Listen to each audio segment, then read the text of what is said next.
Welcome to RV Kitchen, where all my recipes are cheap, easy, and delicious. Y'all look at this little old bee just getting after this jasmine. I bought this jasmine a few years ago and it wasn't even 5 inches tall, and honey, look at her now. Well, y'all come on in because I'm fixing to get going on dinner. So, in a large pot, I've got myself about 3 to 4 green onions, roughly chopped, a tablespoon of garlic, use 4 cloves if you're going for fresh, and a tablespoon of butter.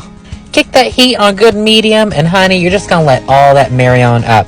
That butter's gonna melt, the onions and garlic gonna soften, and honey, whatever you do, do not leave that alone, because baby, it will burn on you faster than you can say amen. Now once the green onion gets a little translucent and the garlic's got just a slight bronzy tan, you know, like it's been on vacation, then we're going to go ahead and add in a half a jar of Alfredo sauce. Now, honey, if you have homemade, by all means, throw that in. But I just had a little old jar that I was needing to use up in the Frigidaire, and this was perfect to use it in. Give that a good mix and bring that heat on down to about a medium, because from now on, honey, you don't want this to bubble. For the next ingredient, we're going to add in some spinach artichoke dip. Yes, honey, anytime I can add a dip on into pasta or a salad, well, honey, I'm going to do it. And as you can see, I've already enjoyed quite a bit of it. Ooh, that on a toasted up bagel. Ooh. All right, we're going to add in a healthy dollop or 2, you know, maybe 3, however you're feeling, darling. And just go ahead and give that a nice little mix. And it's going to start melting down into all that deliciousness. Ooh, I could just break off a piece of bread and roll that in there. Now, you can go for about 1/4 cup of milk, or I just give a little shot of water in that Prego jar, shake her up, and then, honey, toss it on in, and that works out just fine. Save the jar if you're a hoarder like me. All right, we're going to add in a couple of hits of some lemon pepper.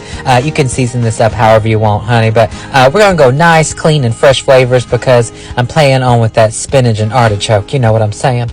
Ooh, she's so creamy like me. All right, now, let that hang out for a minute. We're going to keep it on low. Remember, don't let that bubble. And we're just going to let those flavors get to know one another while I'm over here chopping up some fresh spinach because, honey, this does need a nice, good, bright green in it. So about a 1/2 cup to a cup, more if you like it, of just roughly chopped spinach. I do recommend fresh, honey, because trust me, it makes all the difference here. But if you only got frozen, well, honey, that'll work too. Just make sure you add a little more love in here. Give that a stir and let it set, and honey, that spinach is going to start to wilt down just a little bit, and it's going to be a perfect sauce consistency. Oh, she's so thick. Now, honey, whatever you do with this pasta, it is completely up to your imagination. Now, y'all know me. If there's ever a chance to add pasta, I'm going to add it. So, I boiled myself up a good amount of some cheesy-filled tortellini, you know, the easy stuff you can find right in the Frigidaire section of the grocery store. And honey, we're going to just gently toss that on in there. Feel free to add anything else if y'all want to. This would be great with mushrooms, more cheese if you want it. But honey, I'm going to keep it nice and light tonight. Yes.